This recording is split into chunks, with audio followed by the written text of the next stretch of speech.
Religion desk. पुराने समय में एक राजा अपने पड़ोसी राज्य में घूमने गया। पड़ोसी राजा ने खूब अच्छी तरह मेहमान राजा की मेजबानी की। कुछ दिन वहां रहने के बाद राजा अपने राज्य में लौटने लगा तो पड़ोसी राजा ने उसे दो सुंदर कबूतर उपहार में दिए। राजा उन दोनों कबूतरों के लेकर अपने महल में आ गया।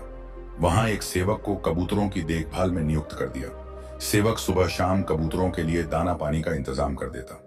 कुछ दिन बाद जब राजा उन कबूतरों का हाल जानने पहुंचा, सेवक ने बताया कि एक कबूतर तो बहुत ऊंचाई तक उड़ता है, लेकिन दूसरा पेड़ की एक शाखा पर ही बैठा रहता है। यह जानकर राजा को बहुत दुख हुआ कि दूसरा कबूतर उड़ क्यों नहीं रहा है। राजा ने तुरंत अपने मंत्रियों को बुलवाया, लेकिन कोई भी ये नहीं समझ पा रहा था कि दूसरे कबूतर को क्या हुआ है। तभी किसी ने राजा को सलाह दी कि पक्षियों के जानकार को बुलवाना चाहिए। मंत्रियों ने तुरंत ही एक गरीब को किसान को बुलवा लिया। राजा को सलाह दी कि पक्षियों के जानकार को बुलवाना चाहिए।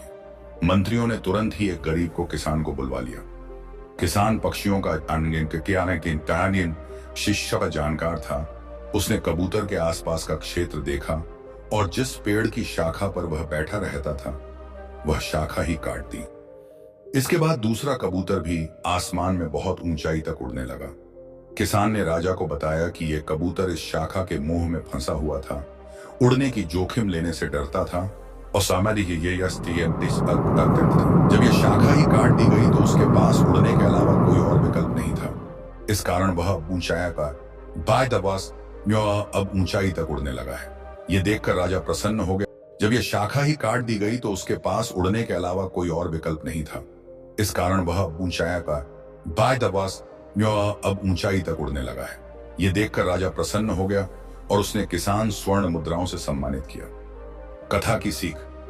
इस कथा का मूल संदेश यह है कि जो लोग जोखिम लेने से डरते हैं, अपने कंफर्ट जोन से बाहर नहीं आना चाहते हैं, वे ऊंचाई तक उड़ नहीं सकते, यानी अपने क्षेत्र में शिखर तक पहुंच नहीं पाते हैं। अगर आप भी कुछ बड़ा करना चाहते हैं तो